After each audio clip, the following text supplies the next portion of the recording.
I've been living with the PlayStation VR2 for the last several weeks. Sony sent me out a review unit, and I wanted to give the system ample time. I wanted to live with it. I wanted to play games in a variety of different ways. Of course, you can play games standing up and doing a little bit more flailing with your arms and getting super active with the experience. You can also just chill out and sit down in a chair and kind of zen to something like Tetris Effect or Rez. And so I had a lot of software to play. I had about 15 different games that I was able to sample. I played through Call of the Mountain. I've got a review of that video game. But I feel like it's time for me to come back with thoughts on how it is to experience PlayStation VR2, how games are on PSVR 2, and how much I like it, and whether I believe that it's worth the purchase price and the cost of admission to get into this system, because it's not inexpensive. Currently, the base PlayStation VR2 unit lists for $750 Canadian or $550 American, and of course it is tethered to the PlayStation 5, so you need a PS5 console before you can even consider this as a pickup and an entree into VR video gaming. And of course, there are lots of competitors out there, but I'm going to focus my conversations in this review in comparison to the Meta Quest 2 or the Oculus Quest 2, which has become the most successful VR platform out there. Currently, there are two SKUs for it. There's a 128 gig model and a 256 gig model, which retails for $400 or $500 in America. And in Canada, you can pick up a Quest 2 for $530 for the 128 gig or $589 for the 256 gigabyte model. And the Quest 2 also comes with a couple of built-in games. And of course, because it's been around for so long, it's always going on sale, and there's all kinds of extra additives coming into the platform. And because it has been out for so long, it's likely that a Quest 3 is going to be announced pretty soon. So, PlayStation VR 2 has launched into the marketplace with some pretty serious competition out there, and it's something that you can't discount when you get into the value proposition that PSVR 2 delivers. Now, in the box with the PlayStation VR 2, it's pretty simple. All you get is the headset, the two controllers. You get a USB-A to USB-C cable, so you can charge one of the Sense VR controllers. The other one, they expect that you already have that initial USB-C charge cable for your DualSense controller, so you'll unplug that and you'll plug that in. And then you've got the earphones that you can just snap into the headset and then you pop them in your ears and you've got your audio that way. There are no external speakers on PSVR 2 like there are on the Quest 2. I do think that it's a bit weird that they didn't add the charging station for the Sense VR 2 controllers, because the stuff ends up sort of hanging out everywhere. But when I've got it all on, I just drop away and I forget all of that stuff and I just get lost in these core experiences. PSVR 2 has some pretty sophisticated technology in it, not the least of which are the OLED panels over each eye that you get to see everything with, rated at 2000 by 2040 resolution, and they can run at 90 hertz or 120 hertz. I don't know if I've been playing games at a full 120 hertz yet, although you can play games with variable refresh rates up to 120 hertz on the headset that aren't VR games, so you can kind of project them inside of the VR headset, and that has been pretty damn remarkable, I have to say. Playing Spider-Man Miles Morales like that is just sensational. I also really enjoyed jumping into Returnal, and Need for Speed Unbound was awesome, projected on a massive screen inside of the VR headset as well, which all of that shocked me and pleased me very much. But it's not really the projection elements. Of course, you can watch movies and YouTube and stuff like that on this sort of pseudo screen that you project inside the headset, but it's not that is drawing people to VR. People have been able to watch flat screen stuff in VR all the way along. Truly, what you want to experience when you put a VR headset on is this immersion into this other world. And so PlayStation has been able to lean on its relationships with publishers and developers like Capcom and Resident Evil Village, which is a sensational experience in VR. It's a whole separate version of the Village core game playable in VR, and it changes the experience, and it's absolutely wonderful and absolutely terrifying. And that is just a freebie added to the core game. So if you have a PlayStation 5 and you happen to own a copy of Resident Evil Village and you purchase a PSVR 2 system, you just update the software and boom, you've got a VR game to lose yourself in, which is incredible. The same can be said for Gran Turismo 7, which I think is truly the killer app currently for the PlayStation VR2.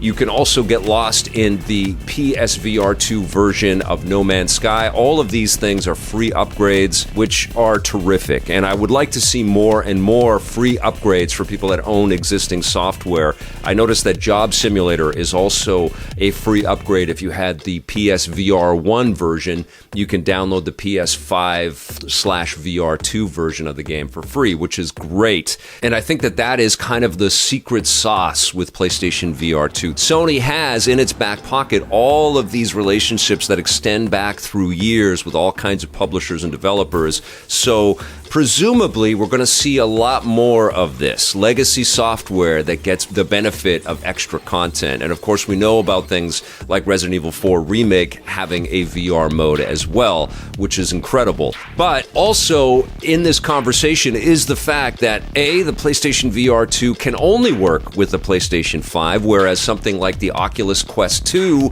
can be tethered to a PC wired or wirelessly, and you can play PC VR software like Half-Life Alyx on an Oculus Quest 2, which is a pretty incredible bonus to have with the fact that Quest 2 is a completely untethered experience. You just pop it on your head, and there's tons of software already available for it.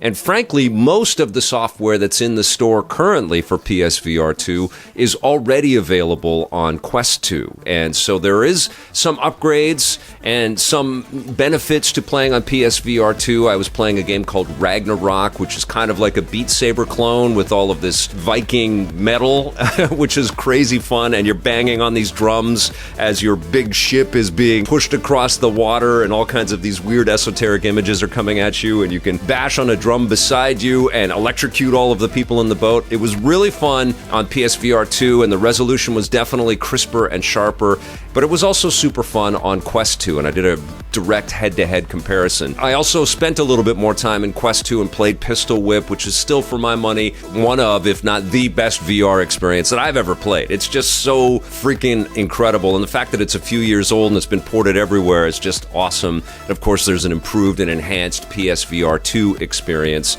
And Beat Saber, the de facto killer app around VR, of course, is going to be coming to PSVR 2, so it's cool to see that. But it's weird to see things like Iron Man VR, which PlayStation published on PlayStation VR 1, not available for PSVR 2, but it is on Quest 2, because Sony and Oculus and Meta worked out a deal to bring Iron Man VR over to the Quest 2 platform. And I wonder if that was some kind of a trade-off to get Beat Saber on PSVR 2. But it is kind of crazy that there are existing walled gardens around these VR headsets and what one system can offer that another system cannot. So what we're talking about here with the PSVR 2 is you have to play it through PlayStation 5 and you have to be tethered. Now, that is kind of a drag, and I felt like when they announced PSVR 2 and they said that it is going to be tethered, that was going to be a pretty crazy big knock on the platform. But I have to say, out of all of the tethered VR systems that I've been able to check out, and I've checked out a bunch of them at this point, this was the easiest to set up. It's truly just one USB-C cable into the PS5, and you're good to go. There are 4 cameras, there's eye tracking on the PSVR 2. It's incredibly sophisticated. It knows exactly where the headset is positioned. You've got a whole suite of menu functions to help you adjust everything so that it is as crystal clear as can possibly be. And because of that crystal clarity and having to kind of position your eyes and have everything kind of adjusted on your head just right, sometimes you can have some blurry optics on the headset. And so there is a little bit of fiddling and adjusting that you have to do.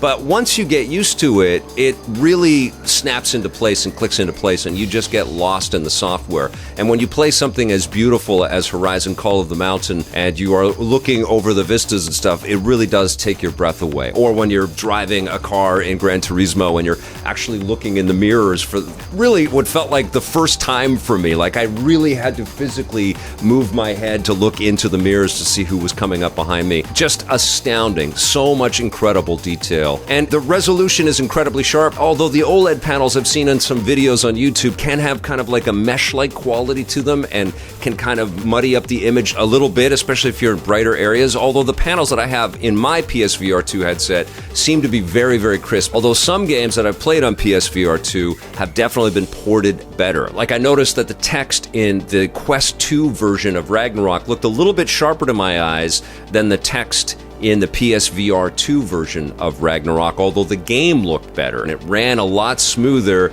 and there was an extended field of view, because when you're looking at those two headsets head to head, you've got 90 degrees field of view and up to about 110 field of view on the PSVR2, and you can absolutely feel that. Also, the PSVR2 headset is incredibly comfortable on your head. You don't have to add any extra elements to it. I've been just using the built-in earbuds. I didn't really want to put another thing on my head with over-the-ear headsets, and I've actually enjoyed the audio coming out of the headset and the weight coming out of the headset. I like the fact that it sort of stretches the weight across the whole system as opposed to the front-loaded weight of the Quest 2, because it's a self-contained unit. And the other thing that I've had to do on the Quest 2 is I've had to take out the eyepiece, the stuff that surrounds and actually connects the headset to your face. I've taken that off and I bought an aftermarket piece that I've applied to it, and it's much softer and smoother and more comfortable on my face. But that added cost and a little bit of weight to the headset. So it is definitely, it feels heavier when you put it on. What I dig about the fact that the PSVR 2 is tethered is that it's powered, so you don't need to be thinking about batteries. It's also much more comfortable across the whole head because it's really just a display device. It's sending all the signals and all the horsepower to run the softwares from the PlayStation 5, and so it's a lot more comfortable. I do definitely notice, though, if I'm getting really physical, if I'm banging on drums or, shooting at different things and trying to duck and slide out of the way on PSVR 2, it slides around, so there's a bit of an adjustment that I have to do. It's also, I'm going to sweat and it's going to fog up. It's interesting, right? There's a physicality to VR experiences that you have to take into consideration. You aren't just playing it, you're living in it, and it's living with you, and it's attached to you. But the rubber eyepiece does a very good job at blocking external light from coming in, and I've just been really impressed with the fidelity of the images that I've been able to see in PSVR 2. Looks like developers that have been making games or porting games over to the system have really taken advantage of the horsepower and have really put in a lot of love and care. And I noticed that when I jumped into Rez on Quest 2. Not that it's bad on Quest 2, it's still beautiful, but it's another level when you play it on PSVR 2. But that definitely raises a question. If you're already in the VR ecosystem, it's likely that you have a PC VR system or you have a Quest 2. And right now, there isn't so much software and so much compelling software for PSVR 2 that you're, I think, going to want to race to make that jump across. And I don't know if repurchasing a lot of software that you might already have for your PC system or your Quest 2 system makes a lot of sense at this point. The other major things about playing games on the PSVR 2 have to do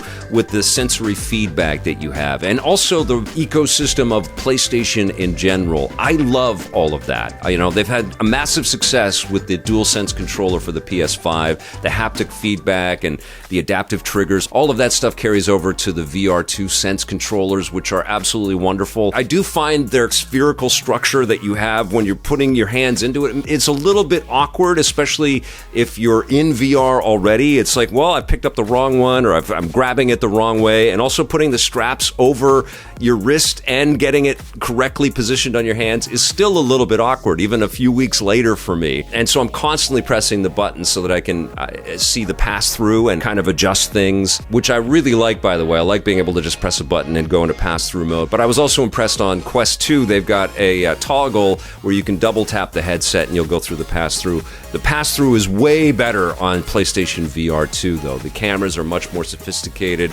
Everything just is much sharper. You can almost read your phone through the PlayStation VR 2 pass-through, which is pretty remarkable. And so the haptic feedback and the sort of sensory communication that happens with the Sense VR controllers, as well as the headset, which also has haptic feedback. I think that haptic feedback in the headset might be my favorite new addition to this whole core experience. The developers aren't going crazy with it right now, but when you do feel it, like when you get hit in the car when you're racing around in Gran Turismo 7, or when you get hit in a game in general, and there is that tactile feedback in the headset, it is incredible. It just really adds to that immersion. I'm sure that developers could overuse it or abuse it a little bit, and it could start to drive you a bit crazy. But for me, it's just been like this next level of forgetting where I am in the world and just being present in the moment in the game and really being impressed by it. I think that was an awesome addition to the PSVR 2 experience. It's hard to talk about the PlayStation VR 2 as if it exists in isolation. It really makes sense for people that have a PlayStation 5 already, and they have games like Gran Turismo 7 and Resident Evil Village already in their library, or No Man's Sky, and they love those types of experiences, and they can see the extended value and the appeal of playing these games in VR. It kind of becomes a no-brainer. If you've already got a few of these games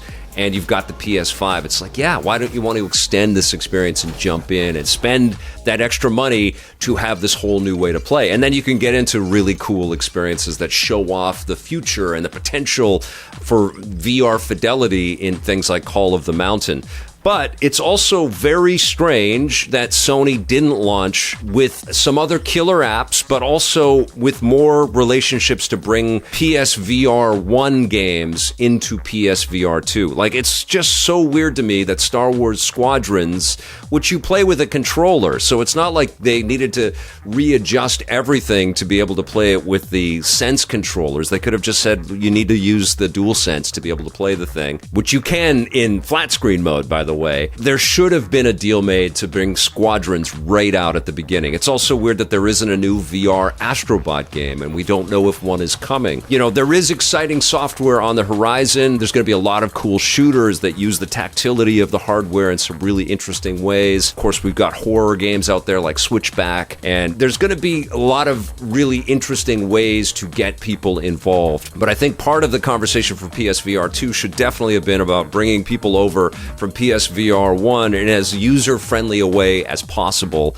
And that kind of got pushed aside. It's like, no, everything's new and we've got new controllers, and it would have been too expensive and too much hard work to bring over the PSVR 1 stuff to this platform. It's kind of a drag because this would have given a lot of the good games, because PSVR 1 had a lot of great software, would have given them a lot of new spotlight, and an opportunity for people to dive into that really cool legacy software, which I think is just going to be scrubbed off and some of it just forgotten about, which is too bad. The conversation about whether this system is worth it becomes a lot trickier, though, if you're talking to somebody that doesn't have a PlayStation 5, because you're talking about $1,000 or more to get invested in PSVR 2, which to me seems incredibly expensive. And it's not like there isn't tremendous value in the PS5, and there's tons and tons of excellent games. I think Sony's really been knocking it out of the park with their first-party software for years. And then, of course, there's all kinds of extended deals for PS5 players to get the PS Plus subscriptions and stuff. So, out of the box, you will have tons of software to dive into if you jump into the PS5. And thankfully now they're proliferate so people can actually find them out there. But if you don't have a PS5, I don't think that roadway to get to a PSVR 2 makes a whole lot of sense. It would make more sense if PSVR 2 you could also tether to the PC so that there was some multiple use case opportunities for the hardware. But this system really doesn't make a lot of sense to be the first system for people that want to try out VR. The Quest 2 absolutely does. It's definitely shown its value. It's worth that initial asking price for the 128 gig version. Absolutely. There's tons of great software, and there's pack-in software, and it goes on sale all the time. So if you don't have a PS5, I wouldn't say that the PSVR 2 makes a lot of sense to be your ticket to playing VR experiences. I would say try something that's less expensive, see if you dig that, and then find your way to maybe upgrading to a PS5 and a PSVR 2. But if you already have a PlayStation 5 and you've been digging the software and the peaks at some of these games that I and other reviewers have been talking about, then yes, it's time to start thinking about whether this is right for you. But I also don't think there's any harm in waiting a little bit, maybe to see what Meta is going to respond with the Quest 3, but also to let the developers play a little bit of catch up setup, and maybe we are going to see some announcements of some awesome legacy stuff like Star Wars Squadrons be ported over to PSVR 2, and of course we're going to hear about new games coming to this system. I also wanted to ask people that own the PlayStation VR 2 about some of their thoughts with the system, and I've got some of those for you right now. Devil Longevity says, love it. Worth more than its MSRP. Currently enjoying Horizon, Call of the Mountain, Tetris Effect, Synthrisers, and Puzzling Places. Looking forward to Synapse, Firewall Ultra, and C-Smash VRS. Hoping for Astrobot Rescue Mission 2. Avoid Temptation said, I'm mainly hoping for an Astrobot sequel. As a VR vet, it's hard for me to be blown away by things nowadays, but I was blown away by GT7 with a wheel pedal setup, and I don't even like sim racers. Chris Brown said, it's an incredible piece of technology and is worth the price for GT7 alone. I'm loving Pistol Whip quite a bit too, and mostly hoping for some of the modern VR classics to make their way to PSVR 2 so that I can experience them for the first time. And he points out Alex and Skyrim and Beat Saber. Retro Gift Monster says, the tech is very cool, but I really haven't found a game I love for it. A little underwhelmed by the ones that I've tried so far. Brad Smith says, they could have included another charge cable as well as a better set of headphones for the price, but overall it's been awesome. I only have been playing Call of the Mountain, which I love, and a few other demos to varying degrees of enjoyment. I want to try Gran Turismo 7 next. Nathan Namacon says, Village, Rez, and Tetris Effect, the immersive experience for these titles are incredible. I believe the rumors that RE7, Biohazard, and Half-Life Alyx will be ported to PSVR 2. It's a no-brainer. Geek Rocker says, the hardware is wonderful, the game selection is light. I'm very used to PC VR, so I have a plethora of random demos, experiments, and mods available to me, and that selection is just a ripe playground. But the PSVR 2 just works so well. No issues, drivers, tweaking of settings. It's really nice to have such a sophisticated and user-friendly device. Game-wise, GT7 in VR mode has been my go-to. I'm putting in like 100 to 200 miles a night. It's a great escape. Dave Montgomery says, I just bought a PS5 on the weekend looking over reviews to see if I should roll the dice. Nick Portman says, also own the Quest 2. For the moment, no. I've hesitated rebuying any Quest titles on the PSVR 2, so after playing Call of the Mountain and not being a GT7 fan, I find myself holding off playing Village because I know as soon as it's over, only RE4 VR will be on the horizon. #worried. Skewed and Reviewed said Switchback and Star Wars so far. Gramica says GT7 in VR with the wheel setup is alone worth the price of admission. I'm hoping more racing games adopt a VR mode in the future. And John Yomtov Jr. says easily the best new hardware of 2023 and a tremendous upgrade from VR1. However, it lacks a true I have to buy the console for this game title in its library. Price-wise, you get more than expected. However, it is missing a killer app and should have come with the controller docking station. So some great comments there and a lot of love for PSVR 2 already, but it definitely speaks to the fact that this didn't come without some questions and some hesitations and some reservations about the launch setup and the launch lineup. Absolutely what's true about PSVR 2 is that ease of use and that simplicity to just slip on the Sense VR controllers, have that one cable that's plugged into your PS5 and just pop the headset on and you're good to go. It's pretty damn incredible how easy it is to get going. And when you contrast it to the Move controllers and the outboard setup box of the PSVR 1 and the way that the lenses would just fog up and be constantly dirty and the screen door effect, I mean, there was some cool technology back then, but it aged very quickly. And I think the PSVR 2 has definitely got a longer life ahead of it, especially when you compare it to the long legs of what we've seen with the Quest 2 already. It's a really cool sort of baton pass, I feel. Like the Quest 2 handed the baton to PSVR 2 to carry VR forward in some cool ways. But Sony needs to create those relationships. We need to see things like Half-Life Alyx be ported to PlayStation 5, and hopefully this partnership just grows and blossoms with Oculus. And honestly, I really do hope that the PSVR 2 ends up becoming compatible with PC hardware as well. I think that would be great for the platform, great for Sony, great for users, and also great for VR in general. So it's kind of an interesting thing assessing the PSVR 2. This is really meant for people that are already in the PlayStation ecosystem. If you have a PS5 and you are really excited about what you've seen of the software that's out there right now and what PlayStation is promising for the future of PSVR 2, then yes, absolutely, this thing is definitely worth considering. It's well built, it's got great technology, and that price isn't so outrageous for what you get out of the box. But if you don't have a PS5, absolutely look at the competition and especially look at that Quest 2. I'm going to give the PSVR 2 an 8.5 out of 10.